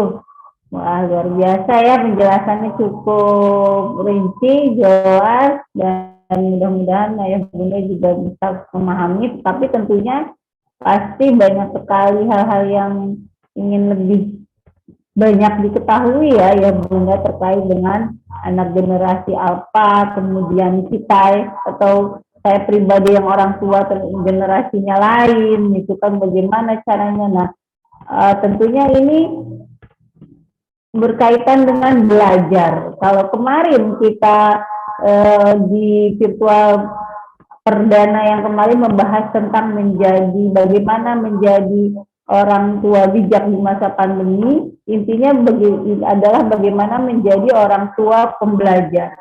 Nah, sekarang ini generasi Alpha adalah generasi pembelajar. Jadi, belajar untuk memahami anak kita masing-masing, kemudian kita juga harus bisa bagaimana pola mengajarkan kepada anak kita di rumah ataupun di sekolah gitu ya. Nah, mungkin di sini ada pertanyaan Bunda, ayah bunda boleh langsung bertanya terkait dengan anak generasi Alpha atau sharing pengalaman ayah bunda di rumah. Yuk, jangan malu-malu ya bunda, mumpung bertemu dengan ahlinya, dan saya juga di sini luar biasa banyak sekali ilmu yang saya dapatkan. Bisa bertanya kalau memang ada hal yang ingin ditanyakan atau ada hal lain yang ingin ditanyakan juga tidak masalah terkait dengan tumbuh kembang anak. Nah, saya juga ada ya bunda. Nah, ini kalau saya pribadi nih ya bunda Rika terkait dengan kondisi anak-anak sekarang. Generasi Alpha itu apakah memang anak yang identik dengan gadget gitu ya, atau memang kita sendiri harus, ya intinya kita harus orang tua bisa membatasi, tapi kadang-kala apakah ada hal-hal yang lebih mudah bagaimana mengaitkan anak generasi Alpha dengan gadgetnya ini? Kadang saya juga masih agak bingung ya kadang sebagai orang tua. Gimana tuh Bunda? Ya, jadi memang permasalahannya sekarang, kalau dulu kita bisa mengatur ya, karena dulu memang belajar itu tidak menggunakan gadget pun bisa gitu ya, karena walaupun ada waktu itu sebelum pandemi memang gadget ini sudah menjadi sesuatu yang tidak bisa dihilangkan dari keseharian, tapi kita masih mampu untuk mengatur ya Bung, karena tidak dijadikan sebagai media belajar secara formal gitu ya. Tapi kan kalau sekarang sangat tipis ya antara anak menggunakan gadget untuk belajar dengan mereka setelah itu menggunakan untuk kegiatan searching gitu ya di dunia maya gitu ya. Nah, kita perlu ketahui bahwa terlalu mengekang mereka tadi ya, bahwa anak gen alpha itu kan anak-anak yang opininya kuat gitu ya. Mereka juga anak-anak yang tidak mau dibatasi aturan. Itu dulu poinnya.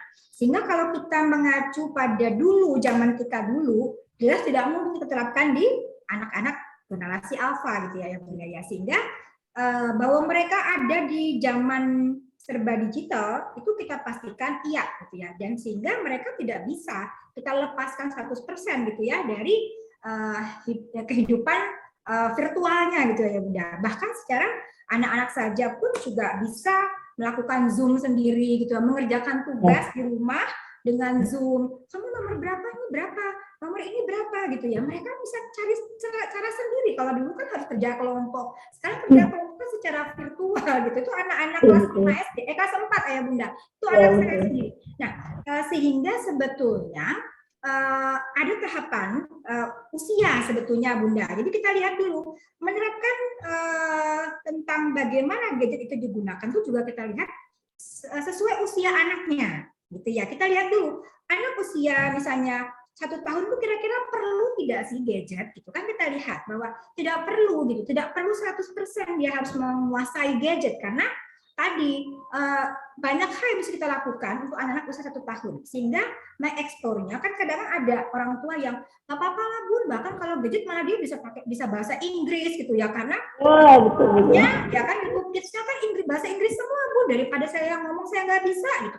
Nah tapi ingat lagi Bunda bahwa bahasa itu hanya sebagian kecil dari kecerdasan anak kan ya, tadi bahwa kecerdasan anak ada 8, bahasanya bagus tapi kecerdasan yang lain tidak menonjol padahal potensinya ada kan sayang gitu ya Bunda ya.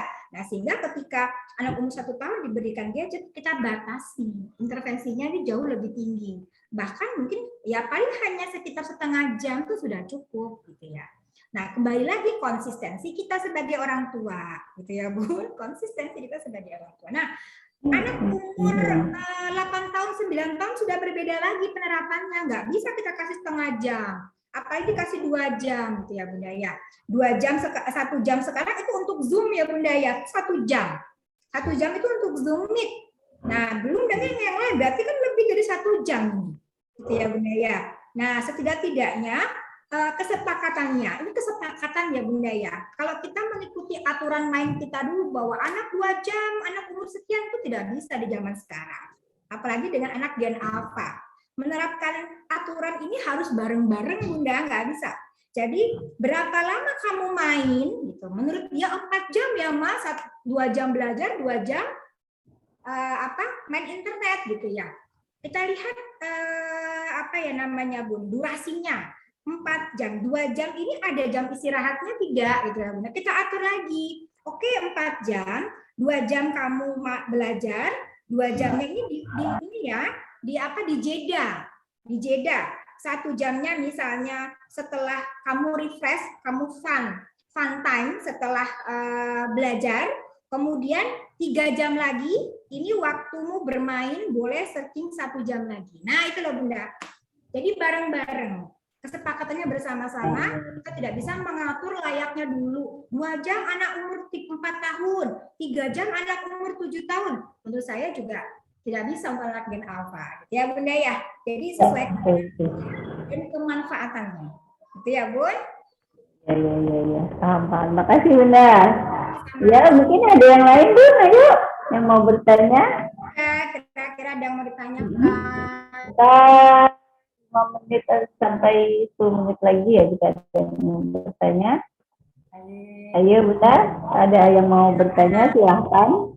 Ya, boleh di Ramadan ya Bun, menjelang Ramadan ini kan tentunya KBM pun juga balik lagi nih. Kalau SD ada yang mulai online, ada yang offline, jadi ini selang-seling intinya. Nah ini juga sesuatu yang, nah ini tadi balik lagi tadi ya Bun, kalau kita ingin tadi mengajarkan anak-anak Gen Alpha, mereka menjadi anak-anak yang konseptual, apalagi tadi ada anak-anak yang kalau nggak diarahkan ini susah ya Bun, kalau nggak direncanakan bareng-bareng susah. Nah ini mulai nih Bun dibuat list 1 bulan Ramadan ini, kira-kira targetmu apa? Itu penting Bun untuk mengajarkan anak-anak yang objektif tadi, gaya pendorongnya itu belajar untuk memplanning. Walaupun nanti mungkin juga tidak 100%, bahkan mungkin hanya 50%-nya saja, tapi ini sangat penting kita ajarkan, terutama tadi anak-anak yang usianya 6 tahun, mereka baru belajar puasa gitu ya.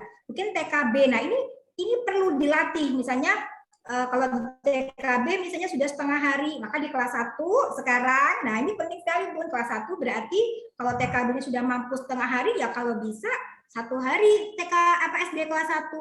Tapi kalau TKB-nya belum bisa, baru per 2 jam buka, 2 jam buka lagi, 2 jam buka lagi, maka di kelas 1-nya setengah hari. Nanti target-target ini harus Bun. Nah, seperti itu.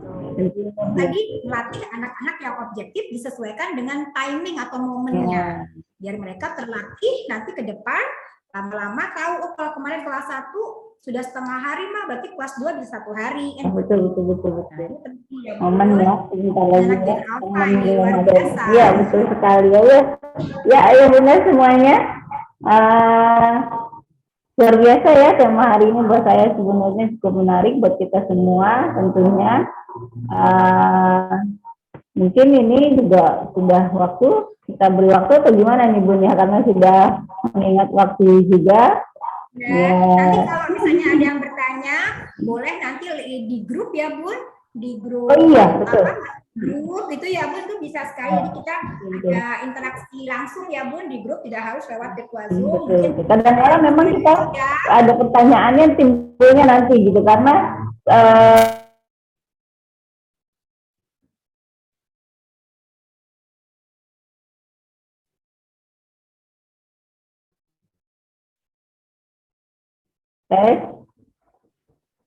suara saya jelas Bunda? Jelas Bun. Wah, nggak stabil nih kayaknya. Iya, maaf.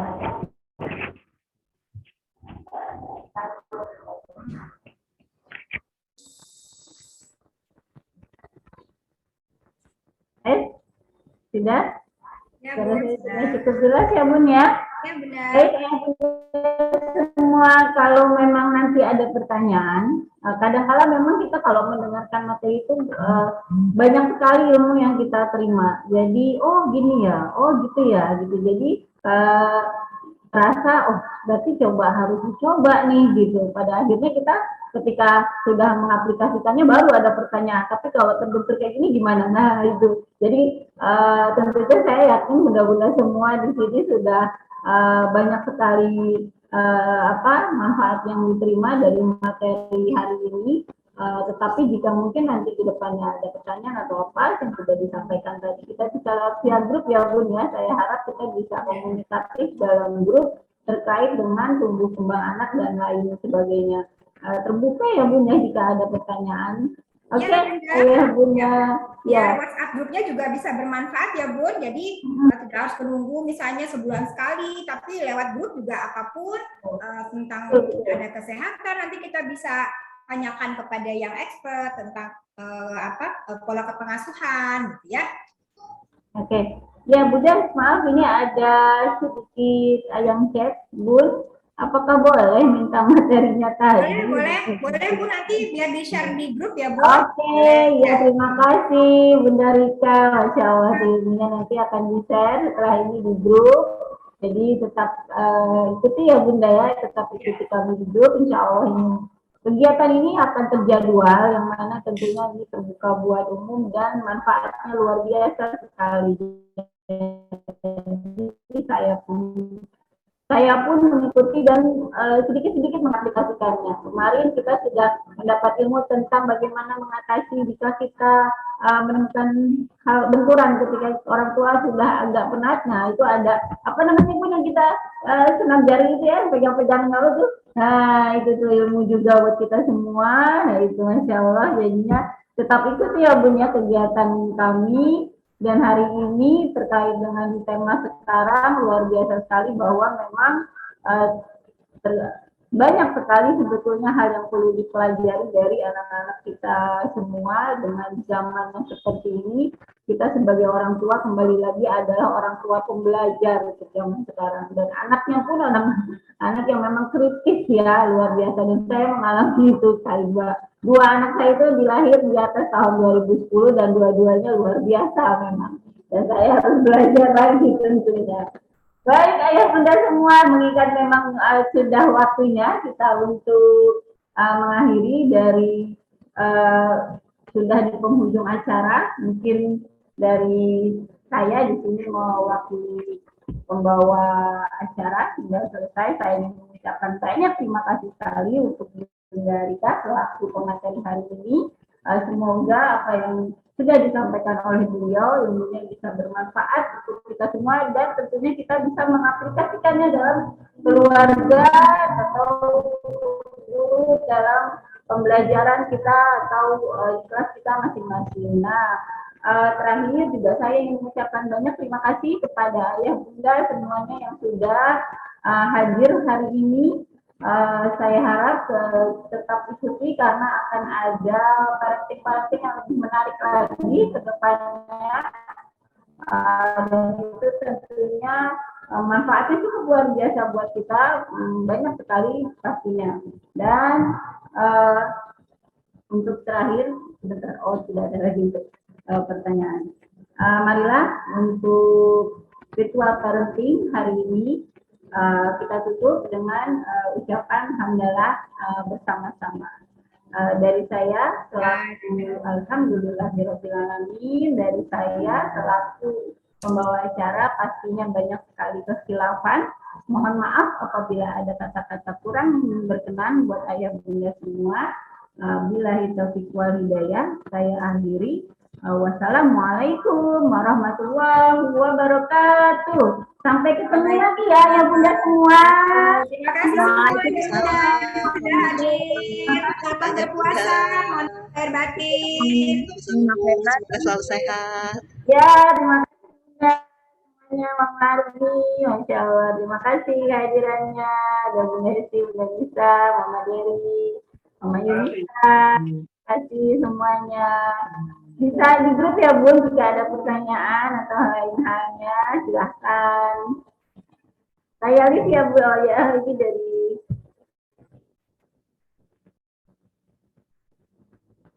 silahkan Bunda, boleh di